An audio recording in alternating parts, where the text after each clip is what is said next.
Стотици илјади евра вредни тешки метали лежат на дното на старото пробиштипско јаловиште, големи количини на кобалт, никел, олово и цинк, кои може да бидат употребени како сировина во рударството, со години ја трујат почвата, водата и воздухот во Пробиштип.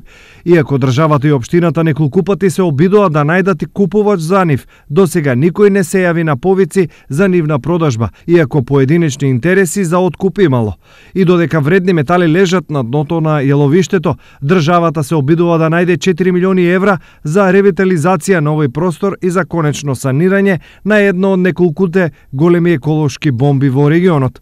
Проектот за ревитализација на најголемиот проблем на пробиштипјани веќе одамна е готов. Најпрви одводнување и стабилизација со потпорни ѕидови на косината на јаловишната депонија, поставување на геомембрана, како и поставување на слој од хумусна земја, кој што во втората фаза би требало да прерасне во еден парк, односно зеленило, токму на овој дел од градот.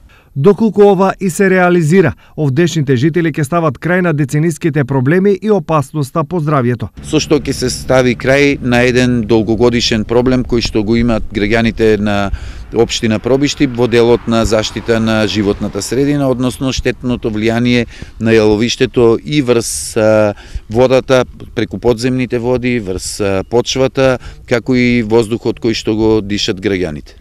Но санацијата и ревитализацијата оди тешко. Општината сама нема пари да започне со работа, а државата најавува решение, но реализацијата на терен ја нема. Во меѓувреме, најголемиот цех го плаќаат граѓаните.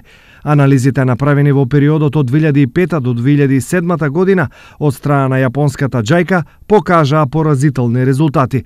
Истражувањата се вршени на околу 200 квадратни километри и утврдено дека загадени со тешки метали биле мострите на вода од селските бунари од 29,36% од испитаната пшеница во 2006 година имала висока концентрација на тешки метали. Повисоко ниво на тешки метали се откриени во оризот и пченката, иако во помали концентрации отколку кај пченицата. Дел од почвата долж долниот тек на Злетовска река е означено со највисок ризик 5, а најголемиот дел со ризик 4, што значи дека таму не смее да се одгледуваат земјоделски производи наменети за исхрана.